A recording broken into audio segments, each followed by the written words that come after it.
Hello everyone and welcome to the next installment of Chapter 10 in Grandmaster Ronghua Sandwich Horse Defense Treatise. Now this will be the second board in the book.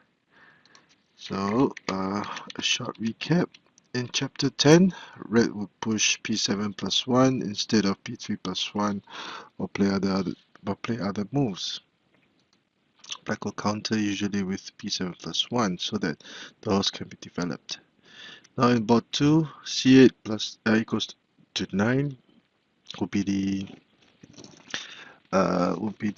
variation that will be discussed.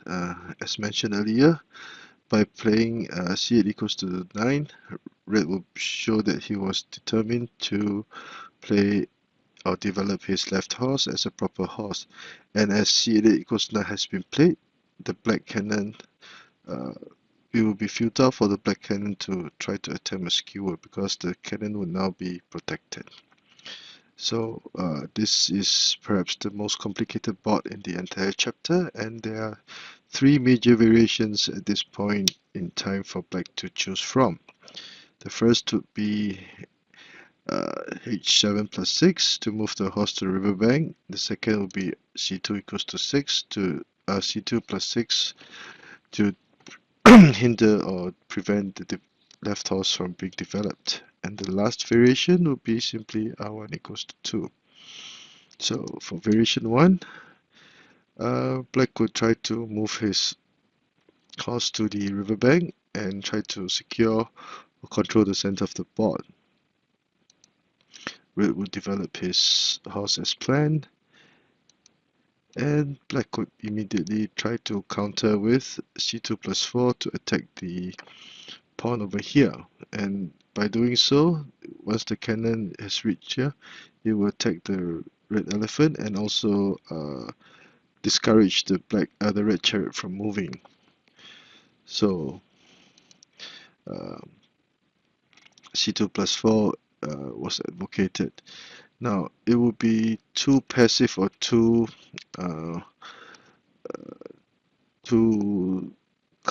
steadfast or stubborn for black to play e7 plus 5 because although black would have consolidated his central file, the speed of development of the other pieces would be greatly hampered. So red will immediately develop his chariot, and as can be seen, although black had consolidated his central file, red would have now compressed the space that the pieces on his right flank can move, and red would have a significant advantage at this point in time. So that is why being passive with e7 plus 5 is not advocated. Instead, black should try to be aggressive and attack red's pawn rank in this manner. So how should red react to black's threat? Okay, r2 plus 6 was suggested to be the best move, and r9 equals to 8 was also studied, and the last variation was p3 plus 1. Now, since r2 plus 6 for the pawn rank chariot was the main line, we shall go into this short variation. If r9 equals to 8 were played, black would simply move the cannon to this file to again attack the elephant. So red would try to play p5 plus 1 to charge the pawn across the river, but black would simply be faster, and red would not have gained much in this attempt. So generally speaking,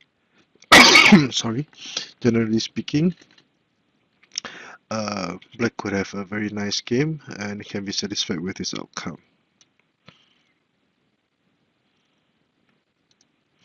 Now another variation that was discussed was p3 plus 1. After trading pawns or sacrificing the pawn, red would have the option of trying to chase away the black horse, and black would move the horse to this position and gain a cross riverbank pawn at this point in time. And as can be seen, black will still have a very easy time ahead. So if red tried to retreat the chariot to chase the cannon, it could be protected with c6 plus 3, c6 plus 4, sorry. So this would be a very black can be satisfied with these two variations. So that was why it was suggested for red to play r2 plus 6 to try to attempt a fork at this point. Now, black would try to prevent that from happening with a prophylactic move. And because the black cannon was prepared to limit the movement of the red horse would move to the riverbank before black can do so, and would now threaten to push p7 plus 1 to capture the black cannon, of which black would defend and protect the cannon in this manner. So if p7 plus 1 played, black would simply play p3 plus 1, capturing the central cannon.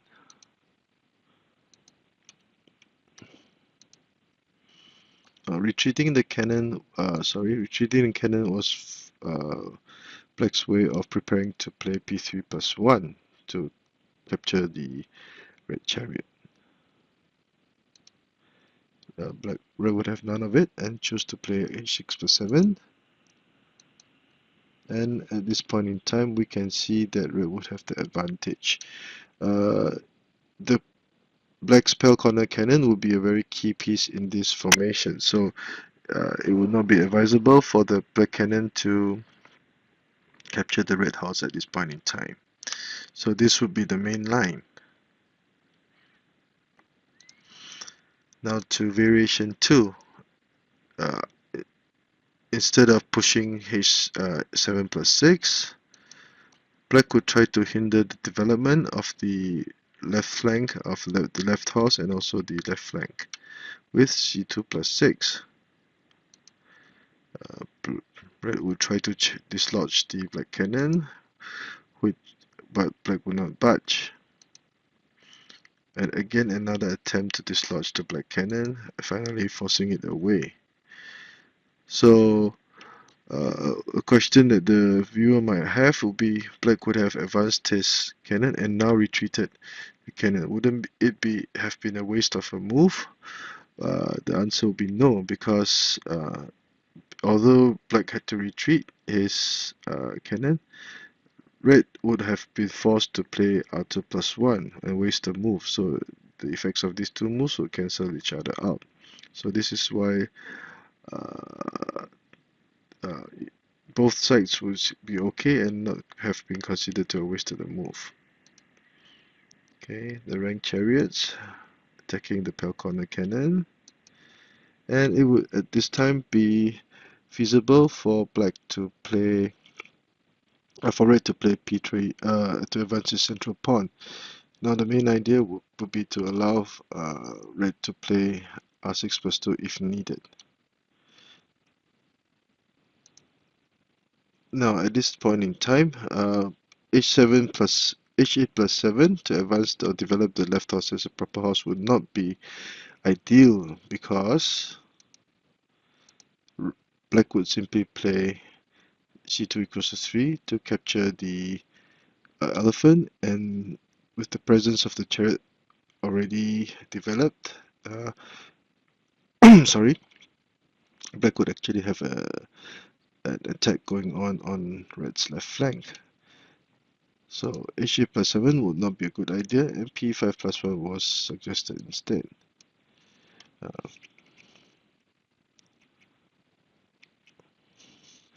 Now, at this point in time, h7 plus 5 would be sound. This would be the correct horse to move to the central file, even though it would seem that h3 plus 5 would have been better, because since red had already pushed p7 plus 1, this left horse can be easily developed, while p3 plus 1 had not been played. So although it would seem that h3 plus 5 would have been better, but this would not be the case, because if h3 plus 5 were played, black will counter with p5 plus 1, and red will still be prepared to play c2 equals to 3 to attack the elephant. So red will be on the receiving end of things, and this would be to black's favor. Hence, h7 plus 5 would be played to prevent or deny black the chance of playing c2 equals to 3 to capture the elephant. Black would trade cannons. It would be a straightforward, no-nonsense reply from black. This would not be a good time to play p5 plus 1.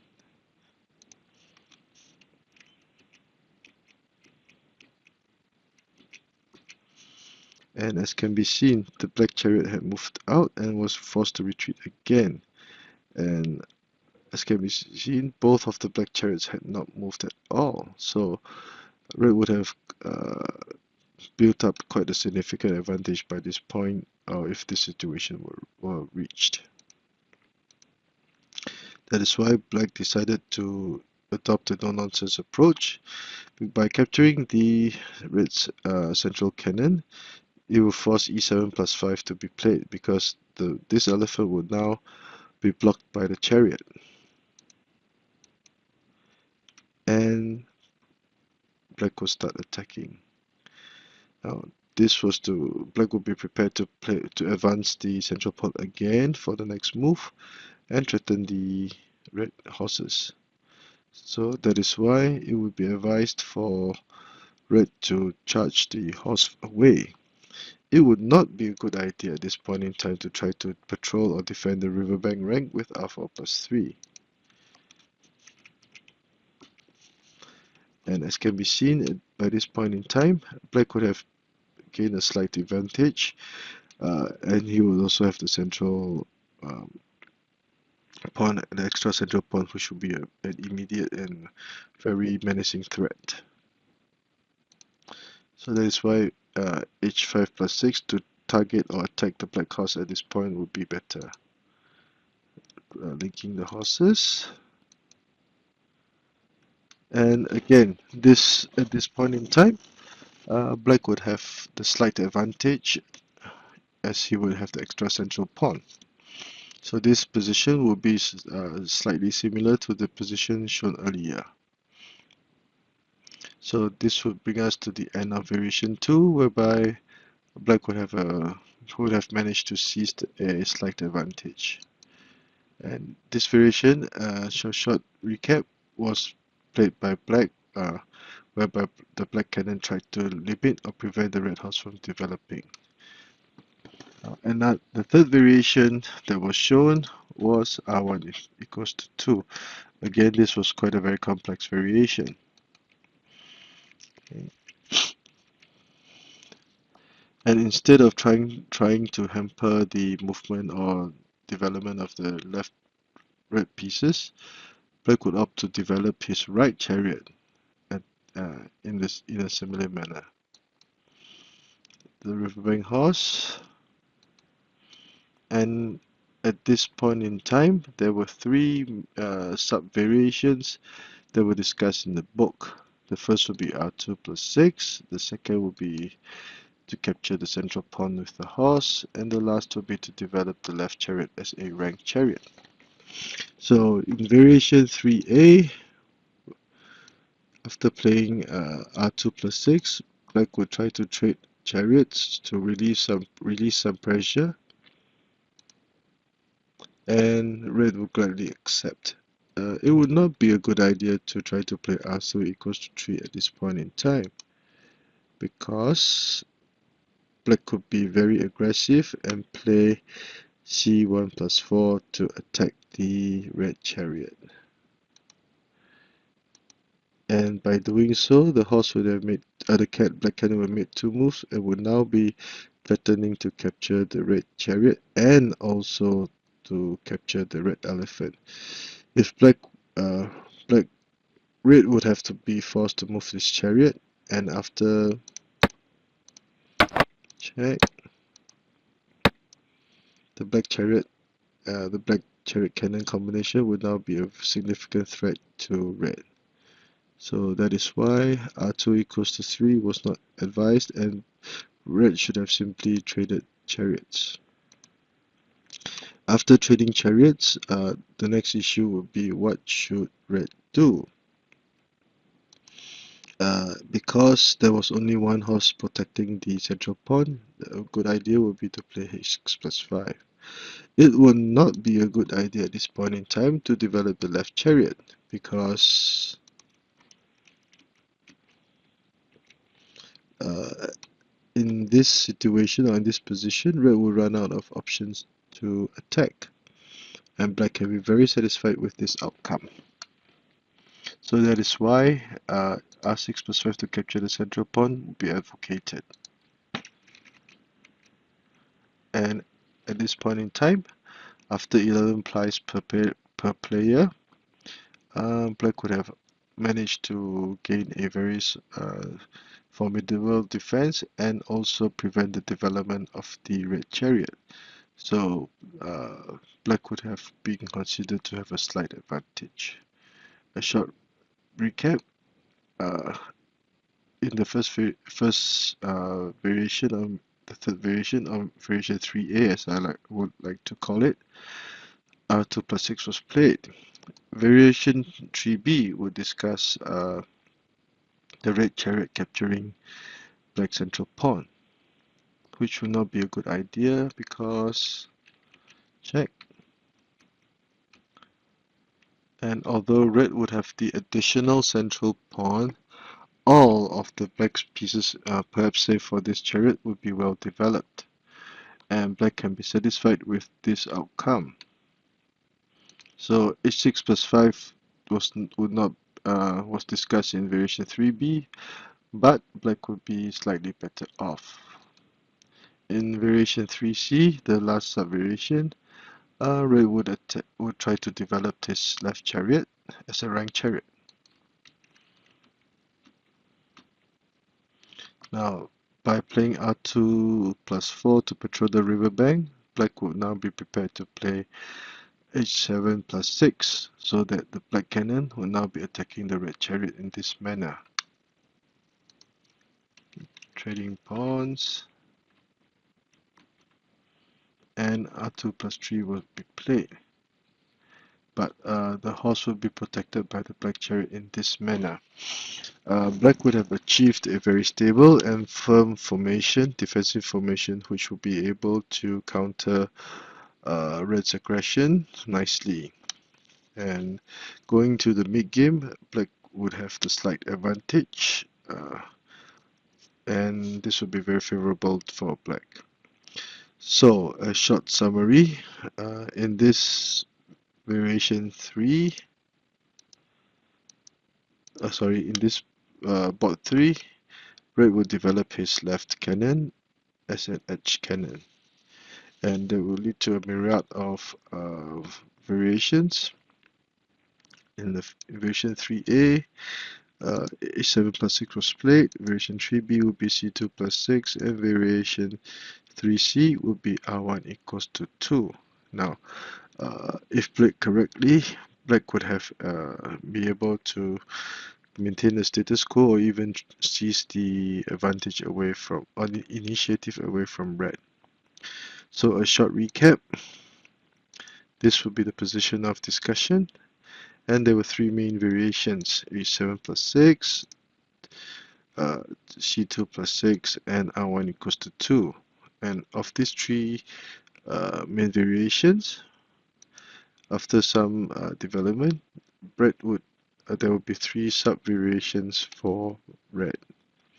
The first would be r2 plus 6, the second would be to capture the central pawn, and the last would be to develop the left chariot as a rank chariot. So I hope you've enjoyed this short installment, and if you like my work, please do give me a like on my channel. Thank you.